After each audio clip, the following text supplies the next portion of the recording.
In the winter of 1782, the estate of Lord Grey stood isolated on the windswept hills of rural England, a fortress of stone and iron that seemed impervious to time, yet entirely vulnerable to human cruelty.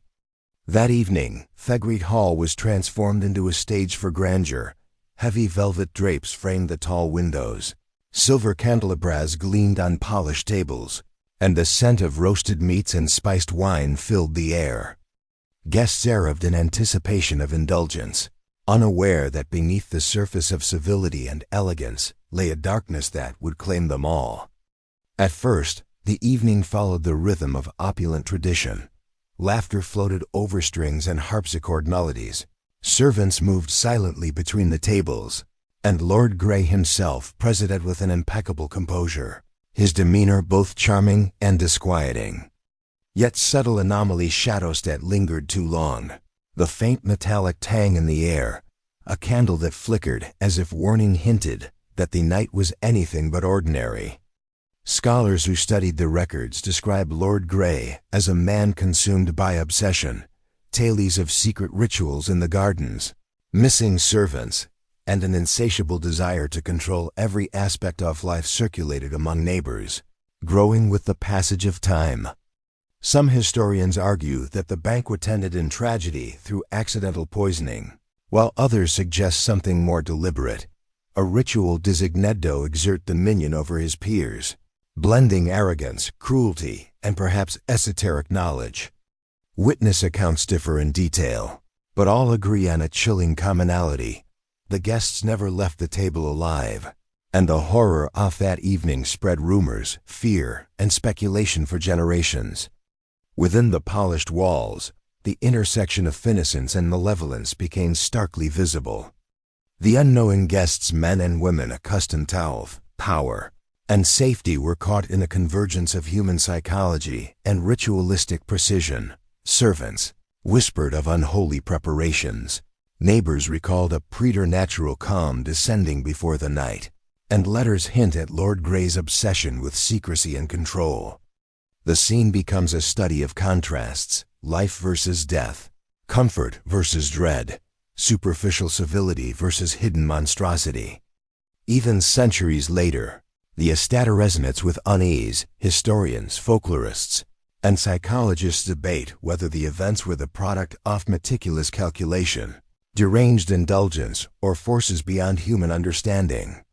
This opening plunges the audience into a world where luxury conceals terror, where social norms mask potential evil, and where every seemingly mundane detail, a glint of silver, a misplaced candle, a whispered comment, may carry an ominous weight. Lord Grey's Banquet is not merely a story of death.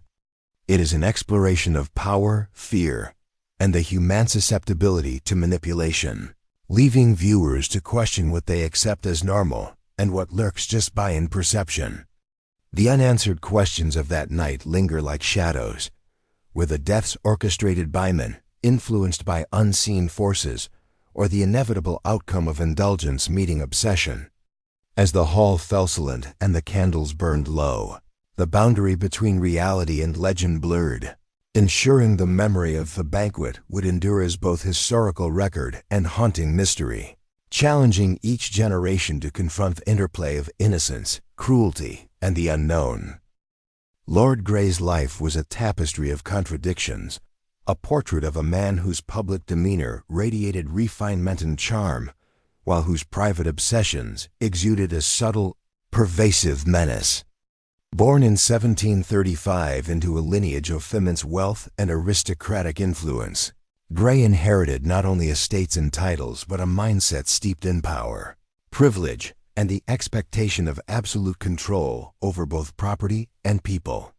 From the earliest years of his childhood, he was immersed in an environment that demanded intellect, discipline, and social acumen. Tutors chronicled his precocious abilities, noting an extraordinary memory, keen observation, and an uncanny ability to anticipate the reactions of others, a skill that would serve him well in both social maneuvering and more shadowed undertakings. Yet even as he excelled in conventional studies, mathematics, literature, Classical philosophy Gray displayed a fascination with the arcane and forbidden. While other children played in the gardens or engaged in schoolyard mischief, he pored over manuscripts on alchemy, mystical rites, and ancient rituals, blending scientific curiosity with a hunger for control that would later define his life. Letters from this period reveal a mind attuned to patterns, influence, and subtle manipulation, as well as a willingness to explore boundaries that society deemed illicit or dangerous. Parish records and estate accounts reveal a man of public benevolence juxtaposed against private ruthlessness. He provided for tenants who demonstrated loyalty, offered donations to the church, and was praised for supporting local festivals and charity.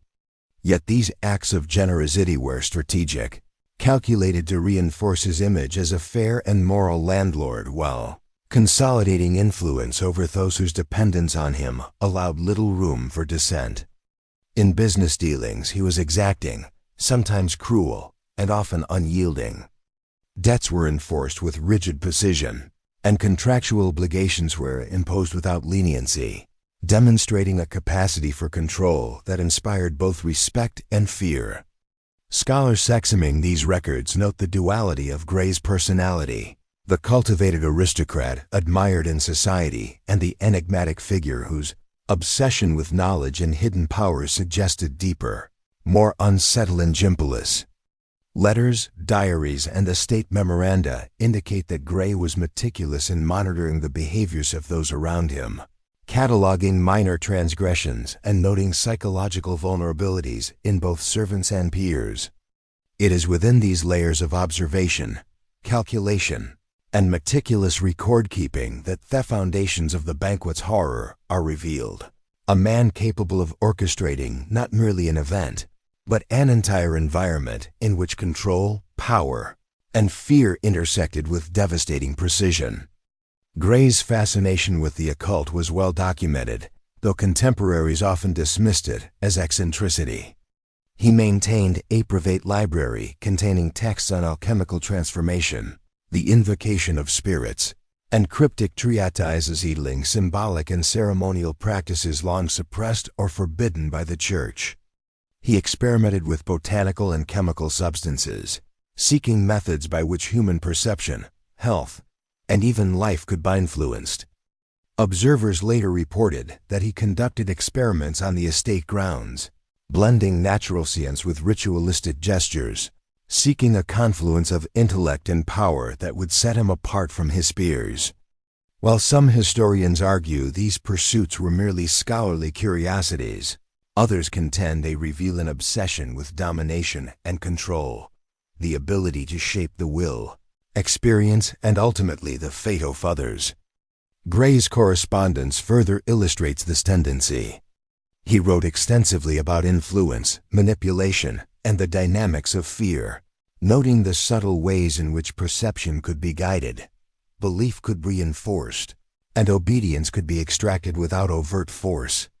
This psychological insight, combined with material wealth and social privilege, positioned Gray as a figure whose ambitions could be realized, both publicly and privately, a duality that would manifest with lethal consequences at the infamous banquet. The social context of Gray's life cannot be ignored. The late 18th century in England was a period of both enlightenment and superstition.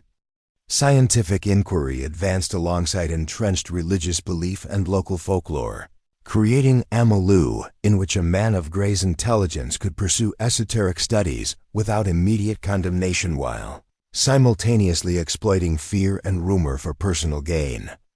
Neighbors recalled servants disappearing that night, faint lights flickering in the estate gardens at odd hours, and whispered rituals whose purposes were never revealed.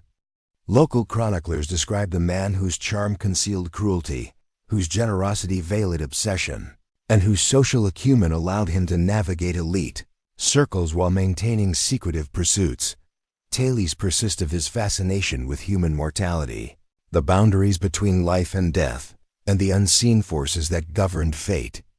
In this context, the banquet was not an isolated event, but the culmination of decades of cultivation, of influence, Observation and preparation.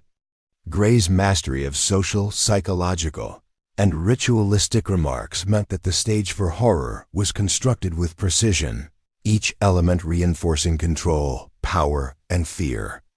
Gray's lineage contributed further to his reputation. Descended from a line of ambitious and politically active aristocrats, he inherited both privilege and expectation.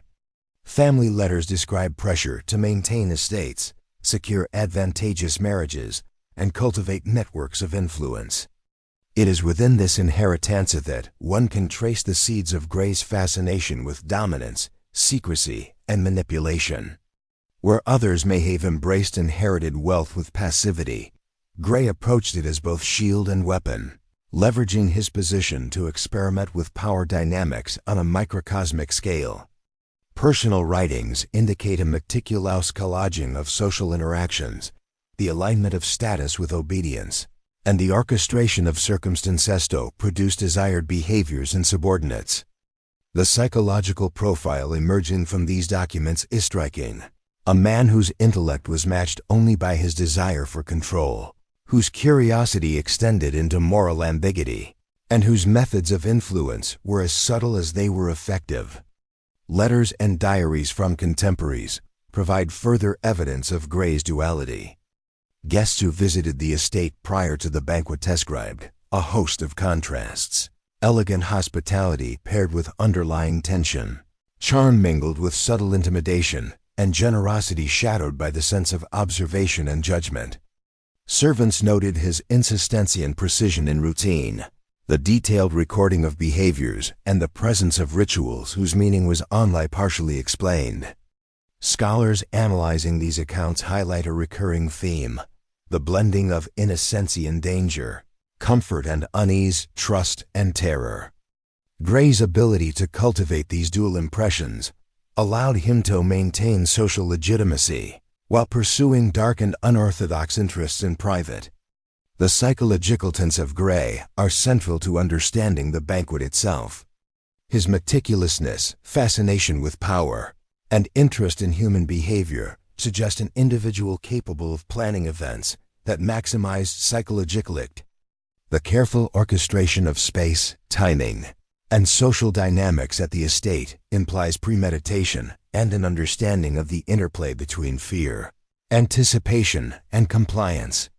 Letters reveal musings on obedience, perception, and the manipulation of expectation, providing a chilling insight into how a host could transform a social gathering into a controlled and potentially lethal experiment. These patterns indicate that Gray's influence extended beyond the mere application of wealth or status. It encompassed a sophisticated grasp of human psychology and the ways in which perception could be molded to serve his aims.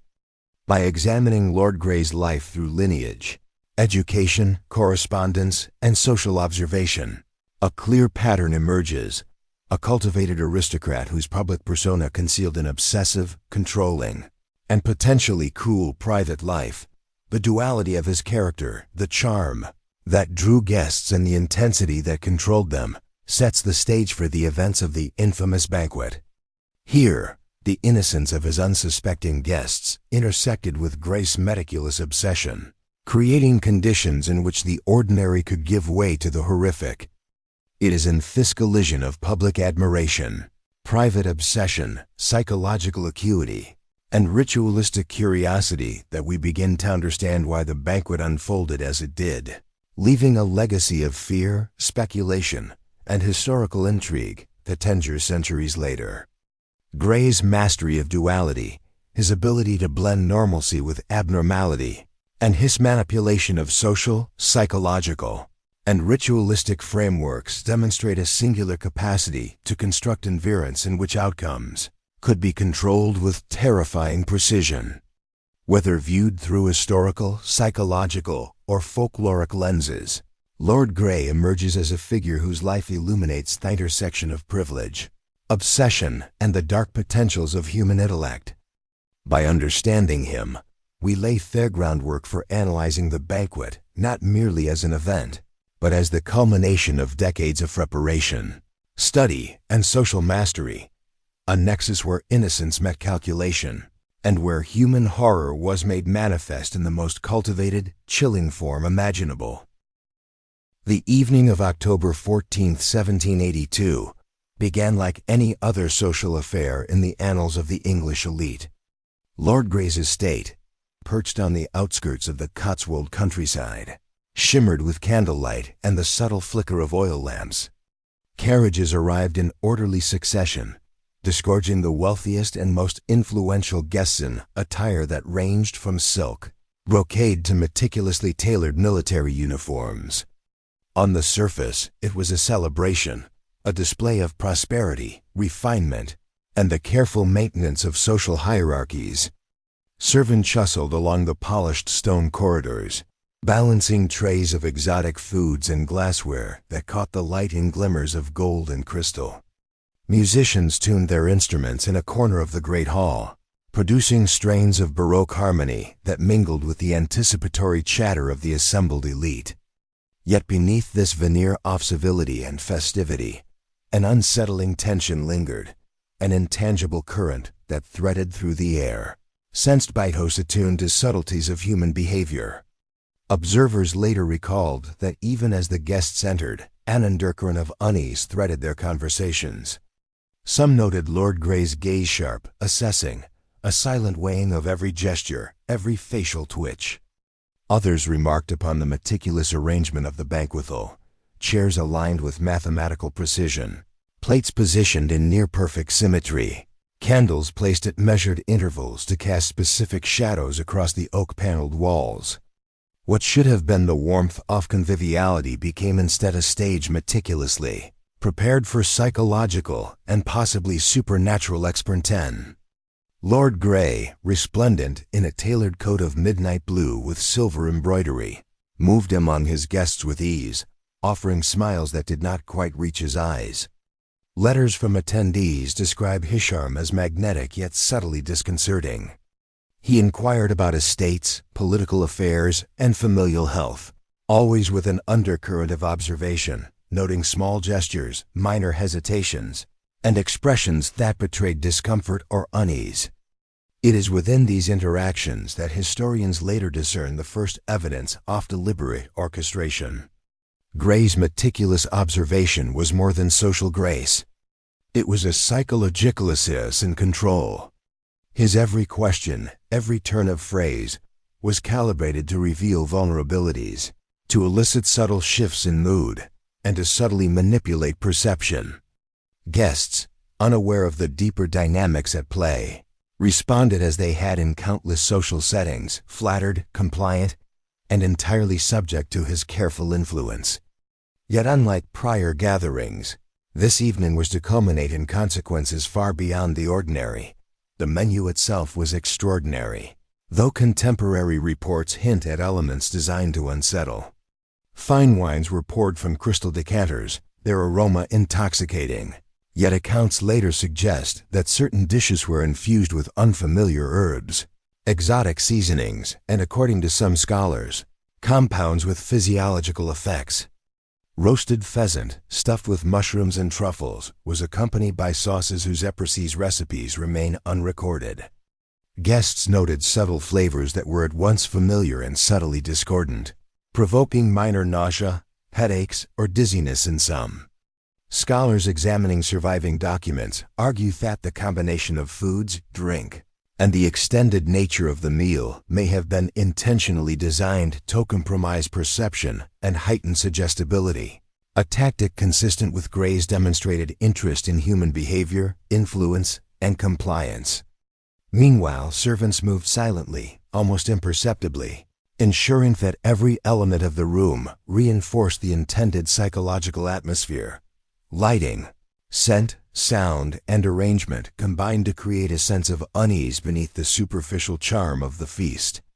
As the evening progressed, reports detail a gradual shift in tone.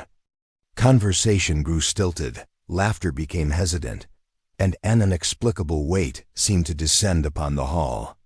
The musicians, instructed to follow Grey's precise timings, introduced subtle dissonances into familiar compositions, notes that seemed slightly off, rhythms disrupted, harmonies misaligned in ways that produced tension and unease. Guests described a sensation of being observed, though they could see no observer beyond Lord Grey himself. Shadows, elongated by candlelight and by deliberate arrangement of reflective surfaces, appeared to move independently of their sources. Some scholars suggest that these optical phenomena may have been accentuated by glass, mirrors, and polished metal strategically placed to distort perception. Others contend that the effect was psychological, a combination of heightened suggestion, subtle manipulation, and growing collective anxiety. Whatever the cause, by the mid-course of the banquet, a palpable fear had settled over the assembly, an unspoken acknowledgement that something was amiss, yet no one dared voice it openly. It was during the latter courses that the first accounts of physical collapse emerged. Guests complained of dizziness, sudden nausea, and muscular weakness. Some reached for glasses of water or wine, only to find them trembling in their hands. Servants moved quietly to assist, but Grey's instructions were precise, denying intervention that might disrupt the experimental atmosphere he had cultivated.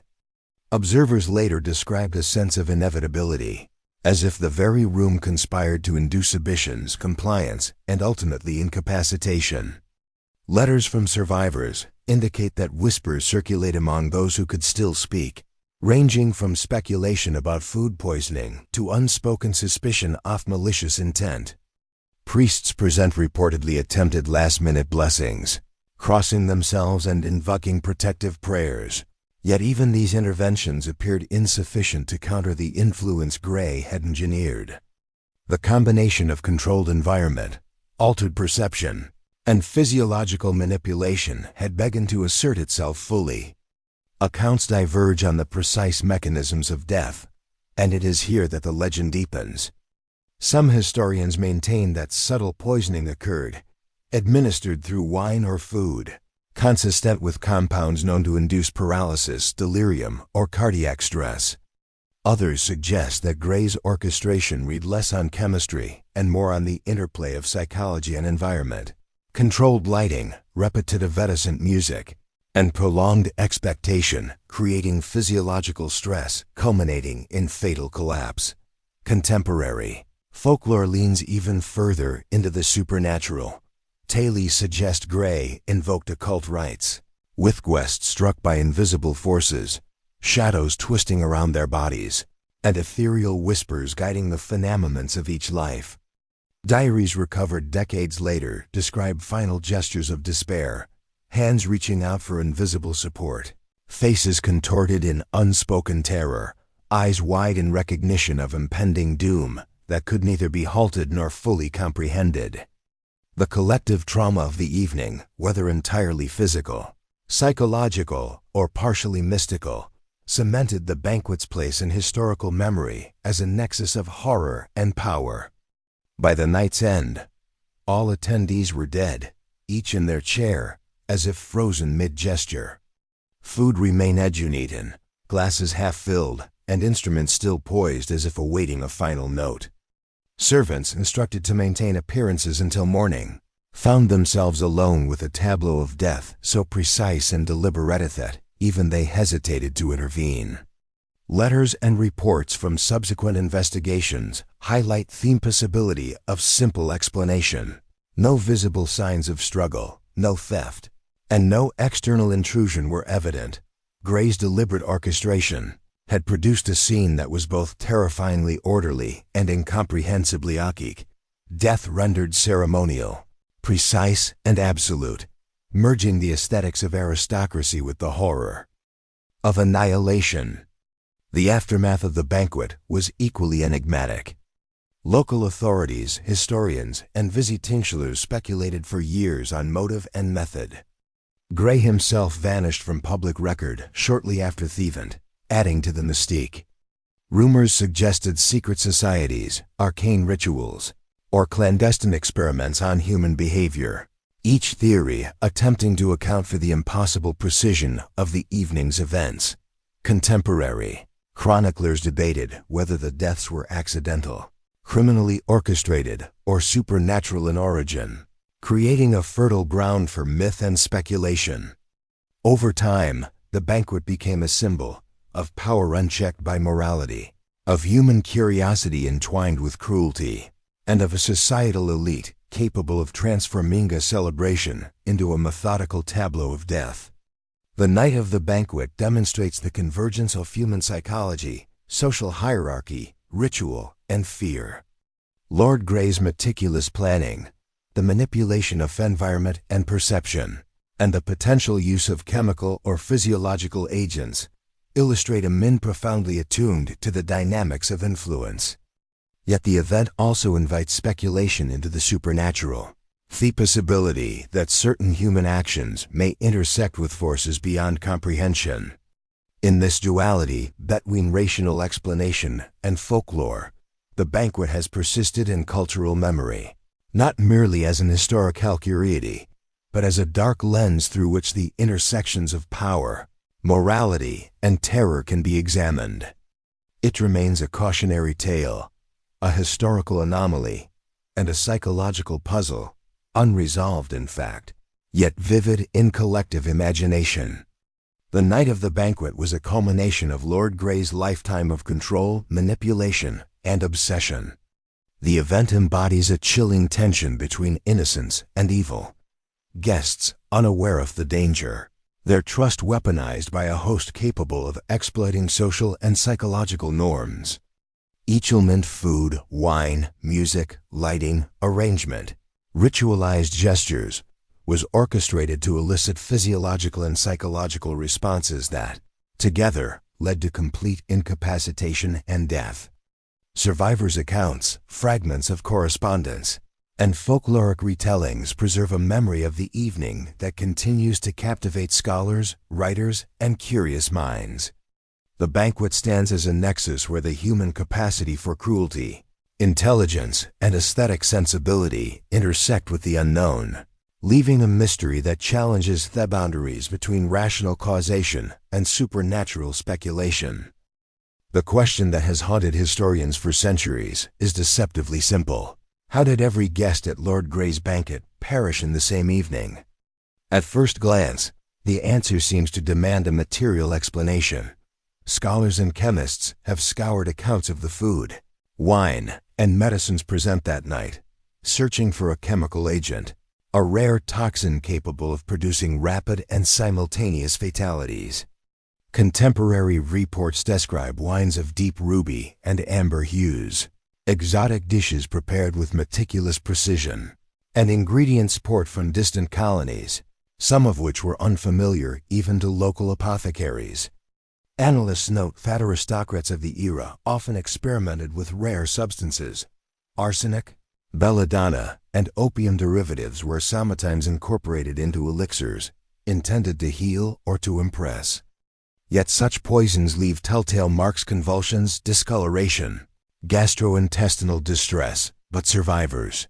Letters and contemporaneous accounts suggest that some guests maintained composure until the final collapse. It was not the indiscriminate chaos of sudden poisoning that historians expect. It was precise, almost ritualized. Such details have led some scholars to posit a level of calculation beyond mere lethality, where the administration of substances may have been intended to induce psychological terror as much as physical harm. Yet rational explanations encounter immediate friction when confronted with the broader context. Lord Grey's meticulous orchestration of the banquet, the alignment of furniture, the manipulation of lighting and acoustics, and the timing of music suggest that any toxicology alone cannot fully account for the events. Letters recovered decades later reveal that Grey anticipated reactions with uncanny accuracy: the subtle pallor of a countess's skin, the involuntary twitch of a minister's hand, the hesitation of a young heir reaching for his wine. Could these observations reflect a man attuned to human psychology, capable of engineering mass compliance or panic that, compounded with minor physiological stressors, culminated in death? Psychologists argue that under extreme environmental control, human physiology can indeed fail in synchrony through a combination of stress-induced cardiac events, hyperventilation, and psychosomatic collapse. The hypothesis is seductive, especially considering the social composite of the guests. High-ranking individuals trained to suppress fear publicly, susceptible to suggestion, and unaccustomed to environments that manipulate perception subtly yet relentlessly. Yet no pure psychological model explains every anomaly. Scorched candle wax, shadows moving in inexplicable patterns, and reports of spectral whispers suggest that contemporary witnesses perceived events that exceeded mere fear. This is where ritualistic interpretation enters the conversation. Folklorists and cultural historians point to parallels across European aristocracy, where meals, feasts, and banquets occasionally functioned as stages for symbolic action rituals designed to assert dominance, invoke spiritual favor, or enact vengeance. Cursed meals, haunted dining halls, and the interweaving of secular power with mystical practice are recurrent motifs in European lore, particularly in England, France, and Central Europe. Lord Grey's personal library contained rare treatises on alchemy, astrology, and ceremonial magic, many of which emphasize the symbolic potency of shared consumption, communal focus, and timing aligned with celestial phenomena. Accounts describe him consulting star charts and employing numerological calculations to schedule the banquet. Could it be, then, that the deaths were not purely chemical or psychological, but ritualistic in intent, a macabre experiment in which life itself became a medium for demonstrating authority or invoking hidden forces? Testimonies from estate workers, some recorded decades later, speak of unholy chanting in servant corridors, faint inscriptions on tableware, and the careful placement of mirrors and candelabras in patterns consistent with ceremonial design. Taken together, these observations suggest that Grey's banquet was as much theater as it was tragedy, where precision, symbolism, and fear were instruments of control, possibly designed to commune with powers beyond the mundane. However, the possibility of mass hysteria, compounded by social expectation, cannot be ignored. In high-stress social environments, particularly among the superstitious elite of the 18th century, the mind's susceptibility to suggestion is amplified. Contemporary accounts of suggestive collapse describe how individuals observing fainting or distress in others may trigger autonomic responses, hyperventilation, fainting, panic, and ultimately death in extreme cases. Scholars cite the Huguenot epidemics in 17th century France, where entire communities exhibited convulsive behavior, to illustrate historical precedents for psychosomatic rid in socially cohesive, highly observant groups. At Lord Grey's banquet, the first signs of nausea or fatigue may have sparked a cascading reaction, a domino effect of psychosomatic collapse compounded by the environmental stressors. Grey orchestrated dissonant music, flickering shadows, and a hall designed to induce subtle vertigo. Here, science and superstition intersect. The physiology of fear, the psychology of suggestion, and the environmental manipulation converge to produce events that seem to straddle rational explanation and the supernatural. Examination of post-mortem records, where available, reveals intriguing anomalies. While official documentation is sparse, letters and diaries describe patterns inconsistent with standard poisoning or illness.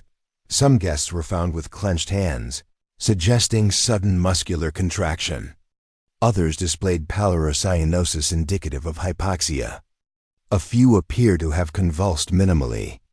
Yet no uniform pathology emerges. Critics argue that decay, misreporting, and centuries of retelling distort the evidence, while others maintain that these inconsistencies indicate a deliberately complex orchestration, chemical, environmental, and ritualistic combined.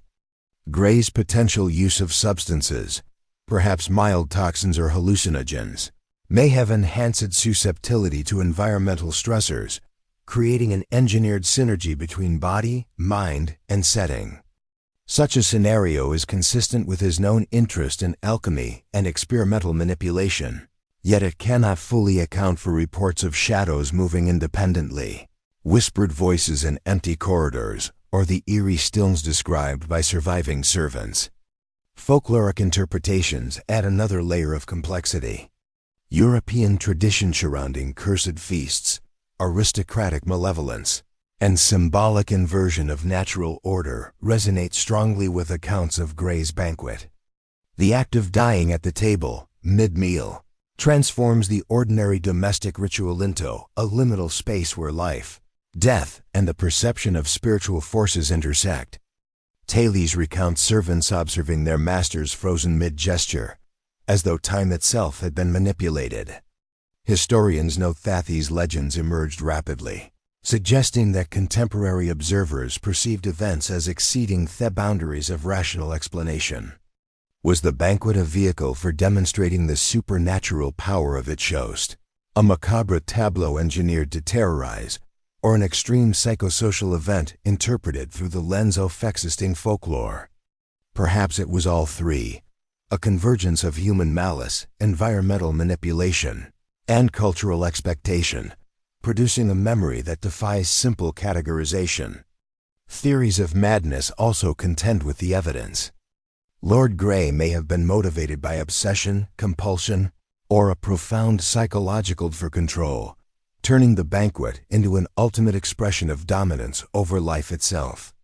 Scholars of criminal psychology observe parallels with contemporary cases of ritualized murder and orchestrated social experimentation, where the perpetrator's obsession blurs the line between intellect, cruelty, and mania. His careful calibration of every detail, the timing of courses, alignment of furniture, sequencing of music, and selective engagement with guests, reflects traits consistent with extreme obsessive-compulsive tendencies, coupled with a sociopathic disregard for human life. In this light, the banquet is not merely criminal, ritualistic, or accidental. It is the manifestation of a mind capable of engineering death as both performance and proof of war, a chilling hybrid of intellect, compulsion, and imagination. Ultimately, the banquet remains unresolved in cause. The evidence, fragmentary and filtered through centuries of storytelling, can support multiple interpretations simultaneously: chemical, psychological, ritualistic, and folkloric. Each lens illuminates aspects of the event, yet leaves gaps, paradoxes, and questions. The pattern of death, the precise orchestration, and the accompanying phenomena resist full explanation, ensuring that historians, psychologists, and folklorists continue to debate Lord Grey's intentions and methods. In this tension between science, superstition, and human madness, the story achieves its enduring power, a cautionary tale where rational investigation, fear, and imagination coexist, challenging observers to determine which elements were deliberate, which accidental, and which transcend ordinary comprehension. The banquet exemplifies the collision of rationality and horror, innocence and evil, human ingenuity and the unknowable. Every detail, from menu to music to architecture, may have been designed to test the limits of human perception and endurance. Whether the deaths resulted from poison, psychological manipulation, ritualistic intent, or a convergence of all three, the event resists simple classification. Lord Grey's meticulous orchestration transformed an ordinary meal into a crucible of terror, leaving behind a legacy that is part historical mystery, part folkloric legend, and part study in human capacity for control, manipulation, and cruelty. The night's events remain a template for exploring the boundaries between psychology, superstition, and the profoundly inexplicable, a banquet where science, ritual, and madness intertwine, defying resolution. Survival is often mistaken for escape. The few who lived through Lord Grey's infamous banquet discovered that what they carried with them afterward was not freedom, but a shadow that followed them until their final days. Unlike the guests who died at the table, the survivors bore witness to something that could never be contained in a ledger or medical record. Their testimonies, preserved in fragmented diaries, whispered in family letters, or half-confessed to parish priests, reveal experiences so disjointed, so laced with dread, that they resist e-psychocategorization. Yet taken together, they form a mosaic of memory, trauma, and the uncanny, suggesting that the horror of that night did not conclude with death, but metastasized through the living. The most immediate accounts come from the household staff, servants whose presence was peripheral yet unavoidable. A kitchen maid named Eleanor, who had been assigned to carry dishes from the scullery to the great hall, wrote years later off her recurring nightmare, a vision in which the grand oak doors of the banquet chamber sealed themselves with a sound like grinding teeth. She claimed that no matter how she pulled at the iron handles, the wood resisted, as though the house itself had decided to imprison those within. Her testimony, though written decades after the event, echoed similar remarks from a footman named Samuel, who insisted that he had seen the hinges tighten, as if swallowed into the frame, moments before the first collapse at the table. Such descriptions, naturally, can be read as metaphorical or exaggerated recollections shaped by trauma, but the consistency across multiple witnesses forces us to ask, were these merely dreams imprinted by shock, or did the architecture itself conspire with its master? Another layer of testimony comes from distant relatives who survived by virtue of absence. One cousin, Henry Ashcombe, had declined the invitation due to an illness and later reported that he experienced a night of relentless dread nonetheless. In his journal, he described an atmosphere of suffocation that prevented him from sleeping, accompanied by the uncanny certainty that he could hear faint music echoing from Grey State, though he lived several miles away. Skeptics suggest this was simply guilt or imagination once the news of the banquet spread. But Ashcombe maintained until his death that he heard not the violins and flutes expected off a genteel dinner, but something closer to chanting, resonant and inhuman, a sound that continued to ripple through his mind whenever he passed near the estate. His account illustrates how even those physically absent become entangled in the psychic web of Gray's final performance. The psychological consequences among direct survivors were profound.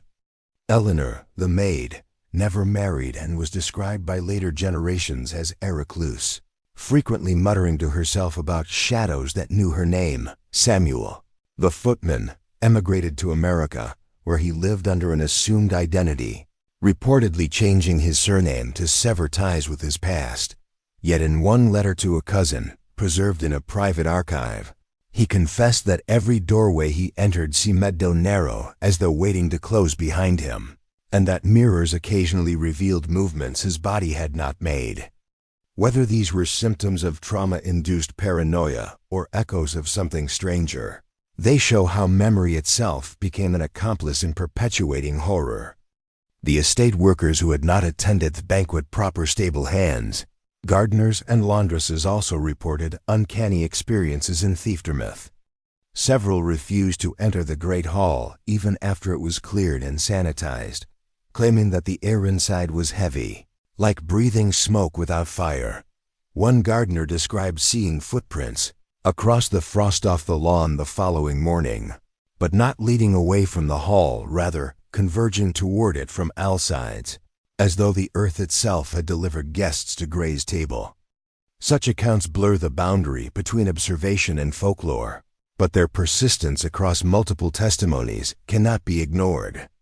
It was not only individuals, but generations who bore the weight of the banquet. Descendants of the servants often spoke of inherited fears, a reluctance to enter large dining halls, a dread of closed doors, and an inexplicable chill when approaching the remains of Gray's estate. In one striking case, the granddaughter of Eleanor the maid reported that she would awaken in the night, convinced she had heard the sound of cutlery striking porcelain in an empty room. Psychologists today might describe these phenomena as generational trauma, the passing down of unresolved fear and narrative through family memory. Yet to dismiss them as mere suggestion risks overlooking how stories, especially those rooted in horror, retain the power to shape lives long after the originating event. The most extraordinary testimony, however, comes from a man named Thomas Hawley, a minor clerk who claimed to have been invited as an observer to record estate accounts. His diary, discovered in a London bookshop in the early 20th century, describes the evening in halting fragmentary detail. He recalls the oppressive silence that would fall between courses, as though the air itself withheld breath, and he writes of shadows that dedicate themselves from the guests, pooling at their feet before retreating toward the corners of the hall. Halley survived only because he had excused himself moments before the final collapse, stepping outside for air. When he returned, the hall was silent, save for the low hum of what he described as a voice that did not belong to any throat I have ever known.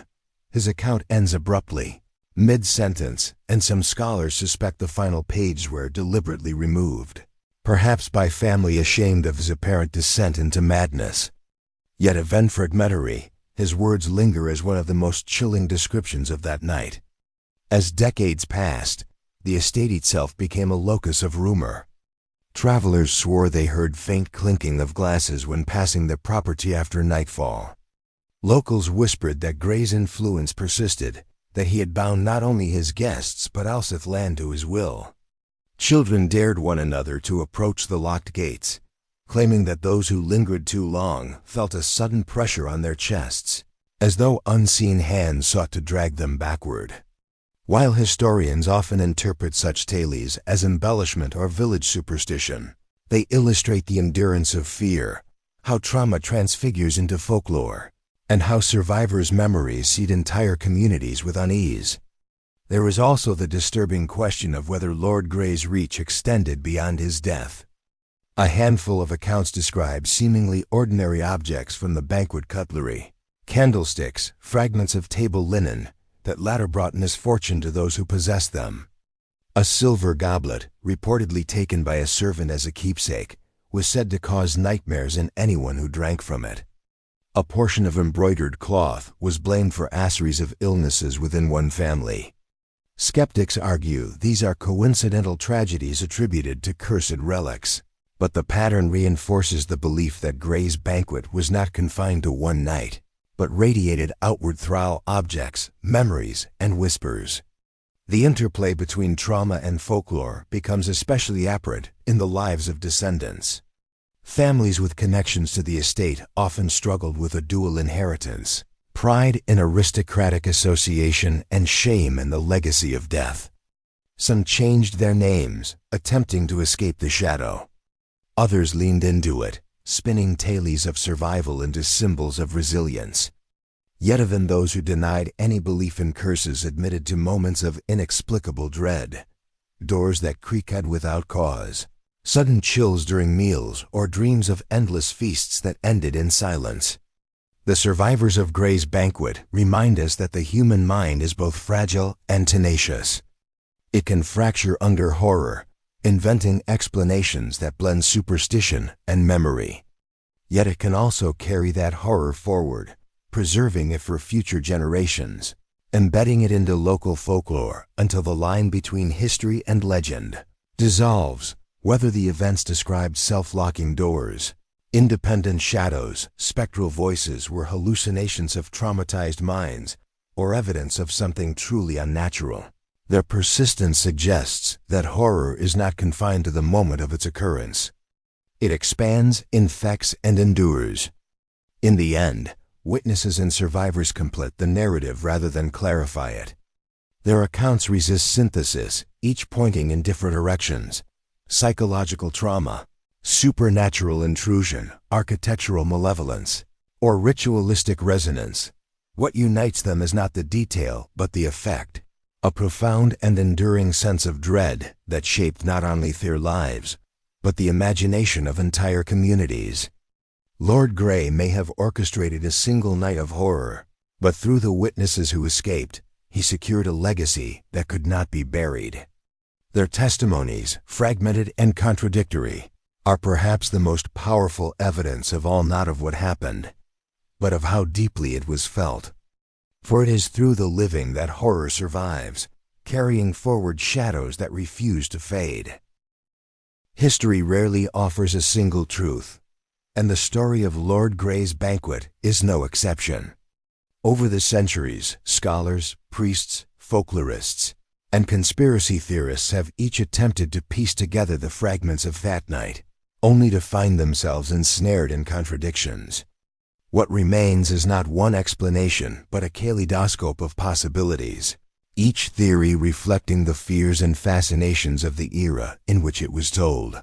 Some see cold, calculated murder cloaked in aristocratic privilege.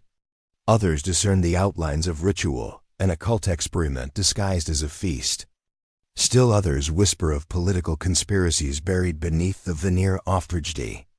And through it all, folklore murmurs of curses, restless spirits, and a banquet that became a tomb because the dead were summoned to dine.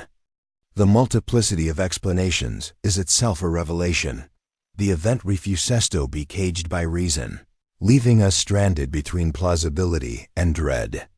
The most straightforward theory is that of deliberate poisoning.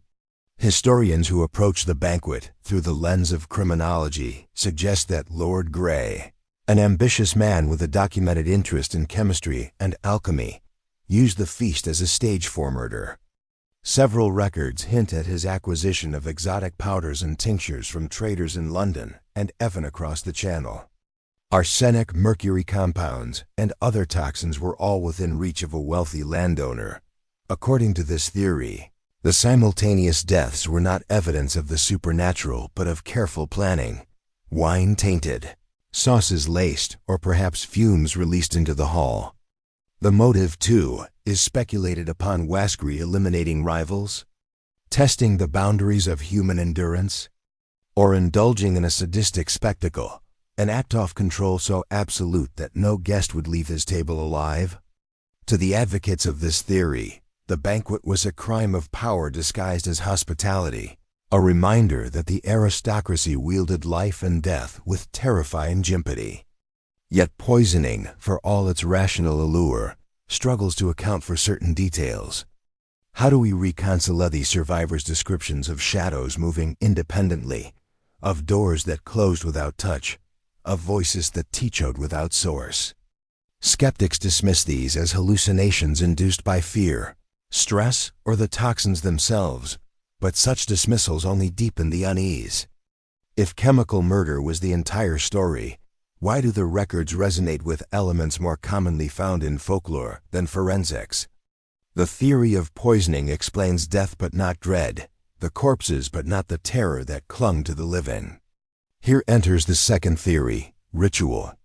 Lord Grey's documented fascination with alchemy and esoteric texts offers fertile ground for speculation. Letters attributed to him reference thresholds of power and banquets beyond the veil. Some have drawn parallels between his writings and ritualistic practices described in grimoires, circulating clandestinely in 18th century Europe, texts that promised communion with forces older than the Church. According to this interpretation, the banquet was not a feast but a ceremony, its guests unwilling participants in an attempt to bargain with or command otherworldly entities. The deaths, sudden and synchronized, were not symptoms of poison but sacrifices, fuel for an occult experiment that demanded life as currency. Support for this theory comes from peculiar details surrounding the estate itself. The dining hall, when excavated in the 19th century, was noted to contain geometric patterns in its tiling that resembled sigils used in ritual diagrams. Several candlesticks recovered from the state bore engravings interpreted by some as astrological symbols.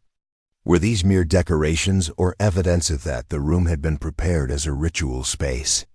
Folklorists argue that such symbols reflect local superstition, absorbed into aristocratic tastes, while occult enthusiasts see them as undeniable proof.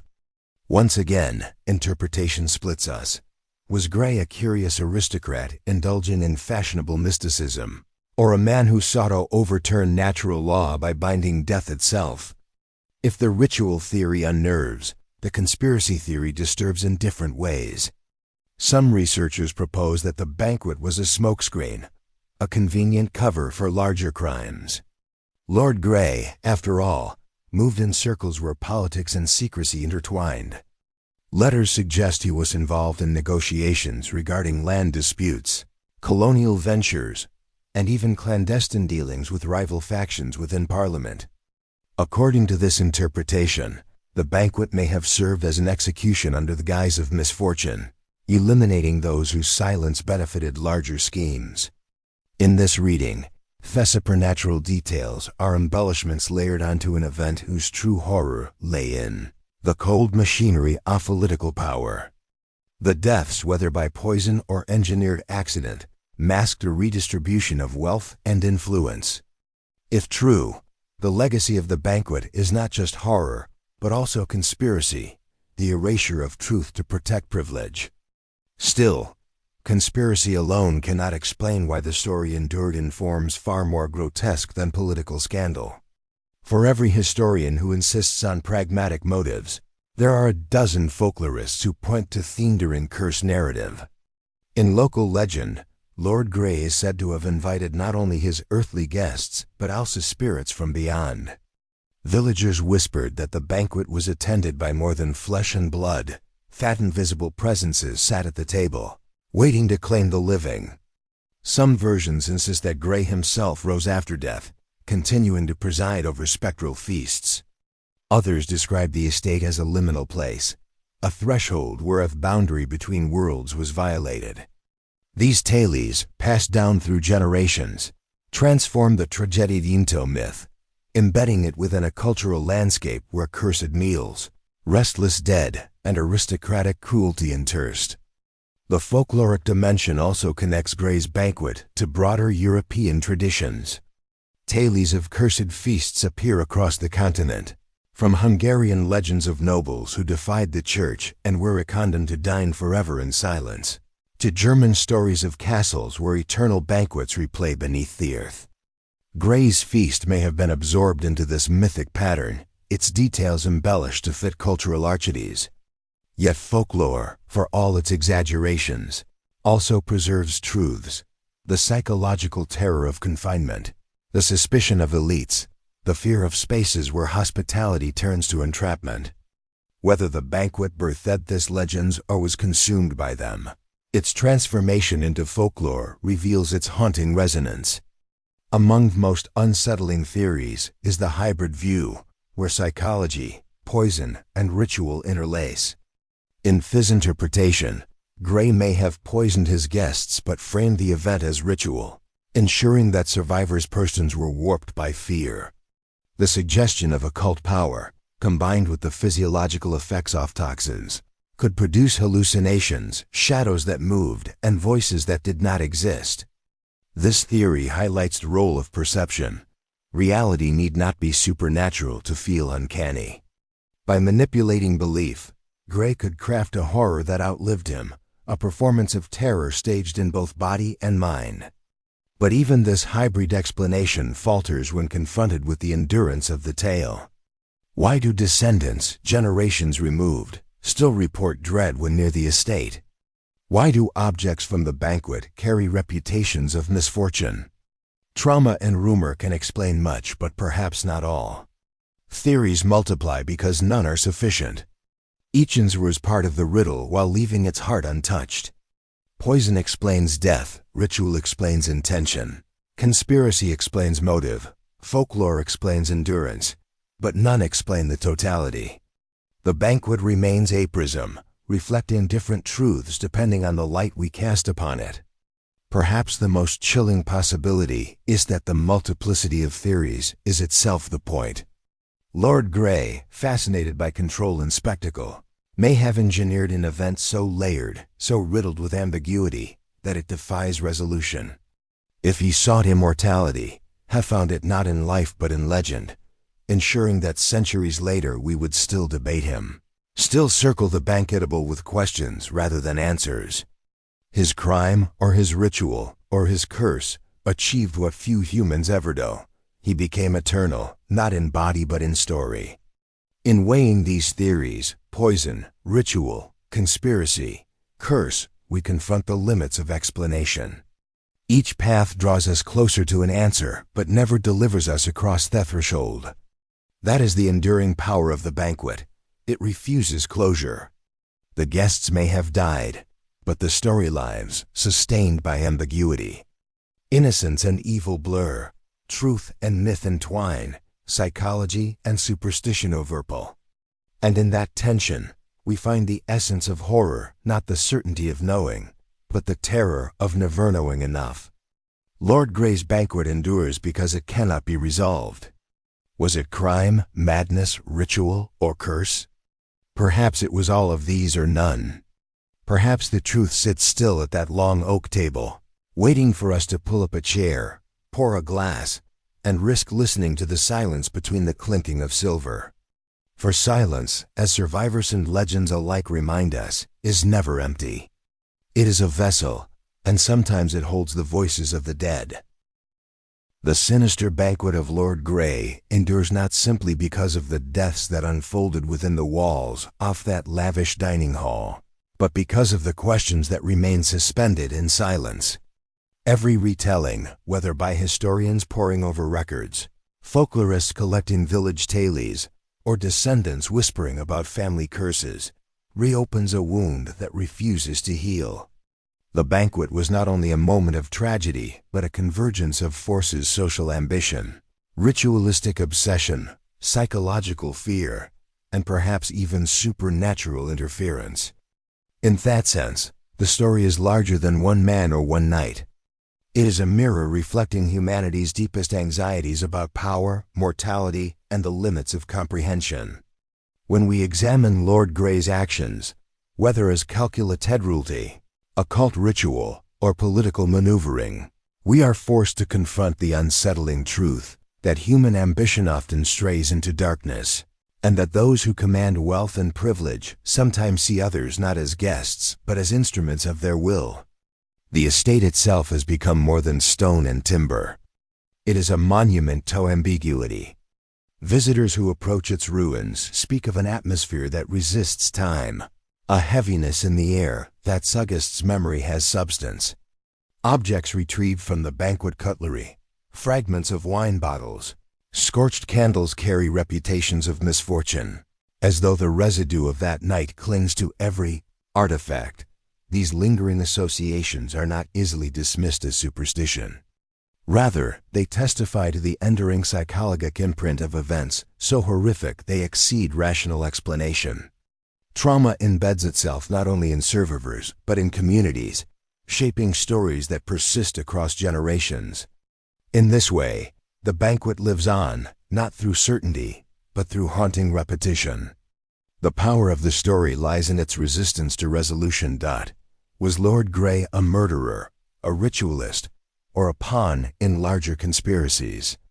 Was the terror experienced by survivors result of poison coursing through their veins, or the perception of shadows cast by fear and suggestion?